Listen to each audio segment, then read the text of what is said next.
Hola a todos, en este vídeo quiero hacer una reflexión sobre el tema de la identidad y la identificación con el síntoma. ¿Qué quiero decir con esto? Cómo en muchos casos la persona se identifica con su malestar, se identifica con sus síntomas, se identifica con su patología y es muy difícil el poder salir de ese malestar, el poder hacer que la persona cambie porque se agarra desesperadamente a ese síntoma, a ese malestar, a esa patología. Y no estoy hablando de la resistencia habitual del síntoma, que evidentemente siempre cuando uno quiere cambiar algo que le hace mal, hay una resistencia natural de ese síntoma a irse. Y precisamente por eso se trata, ¿no?, de analizar la motivación inconsciente que hay ahí detrás de ese síntoma, ¿no? ¿Qué mensaje tiene ese síntoma para poder dar sentido a que sea necesario que esté? Pero no me refiero a esto, porque en esos casos hay una resistencia a corto plazo, pero el paciente lo expresa, ¿no? El deseo de cambio, pero es que no cambio, no puedo cambiar. Expresa desde la desesperación el que no puede cambiar. Pero en este caso que estoy hablando, en estos casos que estoy hablando, no es desde ahí la desesperación. La desesperación es justamente por lo contrario. Es porque yo estoy desesperada por mantener mi patología, por mantener mi malestar, por mantener mi sintomatología. No por querer cambiarla y no conseguirlo, sino por mantenerla. Porque si tengo un TOC, por ejemplo, con la higiene, quiero seguir manteniendo mi obsesión con la higiene, porque a partir de ahí yo obtengo una identidad u obtengo un plus que quiero seguir manteniendo. Y estos son los casos que desde hace mucho tiempo me llaman la atención, que es desde fuera tan llamativo ver el malestar de la persona, cómo ha estructurado toda una realidad, toda una vida alrededor de, pues incluso de un delirio, ¿no?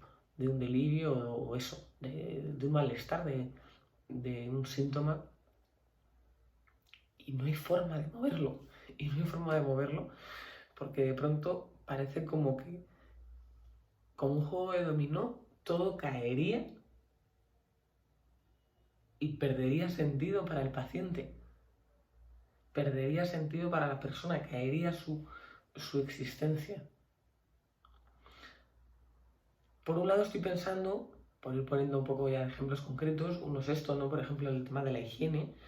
Yo esto lo noto mucho, que las personas que tienen una obsesión con la higiene les da una identidad casi como de estar por encima. O sea, hay algo ahí narcisista de orgullo, orgullo del síntoma, de yo me tengo que lavar 40 veces al día y esto me hace a mí una persona más higiénica, más limpia, más que los demás. Y notas cómo no hay ningún resquicio de malestar en estas personas y todo ese juego, todo ese entramado de higiene obsesivo, sino todo lo contrario, que gozan presumiendo de, pues al final, una cosa es ser higiénico, que es algo bueno, ¿no? Y otra cosa es excederse en algo, que ahí ya empieza lo patológico. Pues hay esta parte de disfrute y de orgullo. Otro ejemplo que me viene a la cabeza también es personas que viven con la idea de que tienen que ayudar a los demás. Que tienen que ayudar a los demás, aquí como en el ejemplo de antes, una cosa es ayudar a los demás y otra cosa es ya te pasas de rosca y te excedes en el ayudar a los demás y solo existe el ayudar a los demás, ¿no? Como si uno hubiera venido al mundo para ser una especie de salvador, de superhéroe, de estos de Marvel y desde ahí construyen su vida. O sea, se olvidan de sus propios deseos, de sus propias satisfacciones, exceptuando este deseo como de poder, ¿no? De salvar a los demás. Pero, si quitas esto, si intentas quitar esto, la persona se resiste absolutamente. La persona vive anclada a ese rol de salvador, de personaje de Marvel, y no quiere soltarlo. Porque si lo quita, pierde absolutamente el sentido todo lo que ha hecho, todos los síntomas que ha creado, todo el malestar que se ha creado alrededor de esta idea de que es que ha venido al mundo a salvar a la humanidad, a salvar a los demás, a proteger a los demás y olvidarse de sí mismo. Y esto es lo que a veces uno se encuentra, ¿no? Que es el que la persona ha construido su identidad a base de su malestar, a base de su síntoma. Soy Asperger o autista, o soy una persona obsesiva, o soy una persona narcisista. Bueno, y muchas veces la persona ni siquiera lo es. Pero uno se ha construido una historia de quién es, y a partir de ahí, aunque sea algo malo, aunque sea algo sintomático, con tal de poder dar un sentido a quién soy, compensa. Y aquí es donde viene la parte más importante, que uno no puede en terapia ir a degüello a decir no, yo estoy viendo claramente, ¿no? que lo que tú estás pensando de ti, esto no tiene sentido, mira lo que hay alrededor. Hay que tener mucho cuidado porque no sabes qué piezas estás moviendo. Y piezas que como las quites, la persona puede tener incluso un brote psicótico o caer en una psicosis, entrar en una psicosis, mejor dicho. Así que hay que tener cuidado, andar con pies de plomo y cautela, sobre todo ante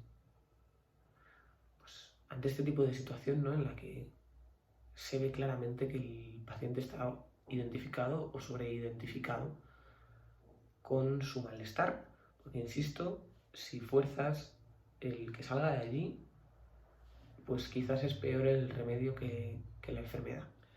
Bueno, pues con esto termino.